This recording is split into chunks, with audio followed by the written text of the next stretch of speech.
এবারে বুড়ো বুড়িটা করতাম, লেম্বারে দাঁড়াইতাম, বুড়ি তো লাগবো। আমার গ্রাম্য মহল্লার বাসীর কাছে দিয়ে কথা কইয়া। ভাই আসসালামু আলাইকুম। ওয়ালাইকুম আসসালাম। ভাই ভালো আছেন নি? হ্যাঁ ভালো আছি। ভালো আছেন নি? জি ভাই ভালো আছি। আচ্ছা, তোমরা কাছে আবার আশা কি আমি বলেন ভাই? এই বছর বলেন। নাম্বার করতাম যাইতাম।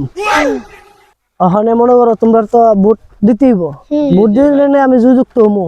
জি জি তখন তোমরা ইনশাল্লাহ ভোট দিবা তো? জি ভাই জি জি। আমরা লাভটা কি হবে ভাই দিলে? তোমরা লাভটা এডি হইব যদি আমি ইনশাল্লাহ পাস করতে পারি। জি তোমরা এই ব্রিজটা দেখতে শুনি, বাঁশের ফুল, জি জি। এটা বাইঙ্গিয়া ব্রিজ করে দেবো। তোমরা চলবো নি? আলহামদুলিল্লাহ ইনশাআল্লাহ। চলবো না?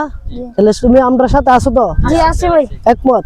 তাহলে ঠিক আছে, যাই তাহলে। হ্যাঁ আচ্ছা যাই। হ্যাঁ, আচ্ছা আসসালামু আলাইকুম। ওয়ালাইকুম সালাম। এইবারে ভোটটা দিলে তো ব্রিজটা ফুলের ব্রিজটাতে নতুন ব্রিজ করে দেবো, তাহলে ভালো তাহলে ব্রিজটা বানালাম মনে হয়। এবারে ভোটটা দিয়া ফাঁস করে আল্লাহ বাঁচালে আল্লাহর কাছে দোয়া করি সবাই বেড়া দিয়ে ফাঁস করে তারা বানাবে ব্রিজটা।